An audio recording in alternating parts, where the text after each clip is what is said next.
Well, hello there, City Church family. You're going to notice that sort of the scenery for the shooting of this video is very different. The reason for that is my son and I are down in Greenville, South Carolina. We are holding vigil by my dad's bedside as he is at the end of his life.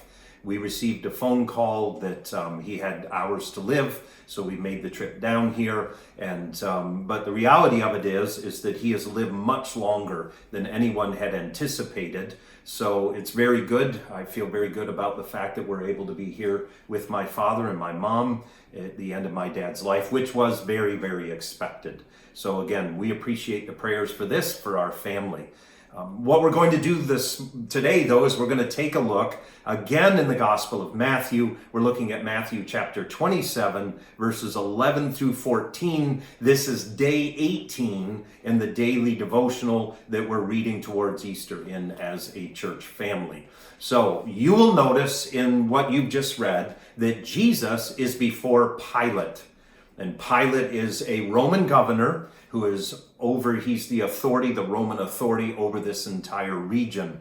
And it's interesting to note that biblical scholars and historians tell us that little plot of land known as Israel is the most difficult plot of land to govern in all of the Roman Empire.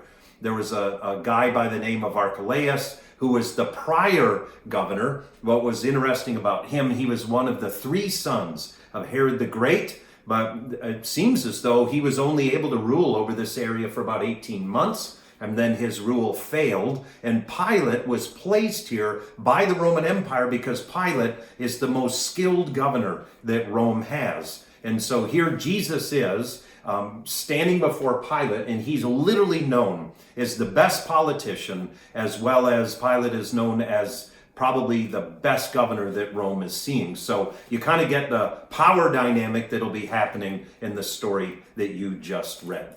So Peter, what are some of the other thoughts to set context for this? Unfortunately for Pilate, on the flip side, during the early part of his career in Judea, he's come there and he tried to squash a rebellion, but he did it by massacring all the Jewish rebels. That is true. And so while Pilate for his whole life has had this wonderful reputation as a very skilled municipal governor, now he's also a little anxious that he sort of botched it once. And I think Rome comments on that he was way too violent earlier. And you can feel in this text moments where Pilate's trying to figure out if, now he's got a little bit of cold feet on what it means for him to be a governor. But right. Jesus is brought to him, and Pilate, it's clear, is sort of trying to figure out why Jesus is there and trying to figure out who Jesus is and why the religious leaders of the day want him tried and condemned. And so he says, "Are you the King of the Jews?" And he's essentially asking Jesus this question: are you in political insurrection? Have you decided that you're supposed to be King of the Jews and therefore are leading a rebellion? And that's really important, as we're going to see over the next couple days, because being a political insurgent is what actually gets you crucified in the Roman world. And so he says, are you a political rebel? Like, do you think you're the King of the Jews? And then Jesus says, well, he basically goes, well, your words, not mine. Right. Which is a little political savvy maybe on Jesus's part, in which he's admitting to it, perhaps without admitting to it.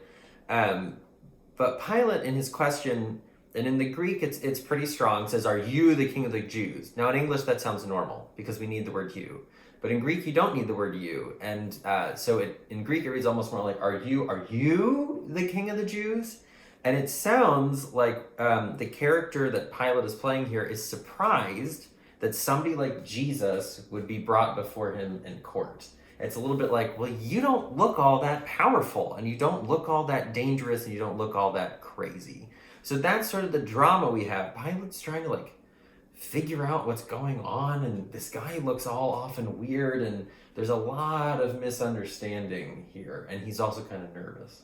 Well, and it's interesting to note, too, in the text that Matthew's very clear that Jesus remains silent. He doesn't give any rebuttal, doesn't get into any argument. And it's interesting to notice here, it seems like that some of the religious leaders who are trying to remove Jesus, they're in the room with Pilate and Jesus. And it talks about how it says when he was accused by the chief priests and elders, he gave no answer.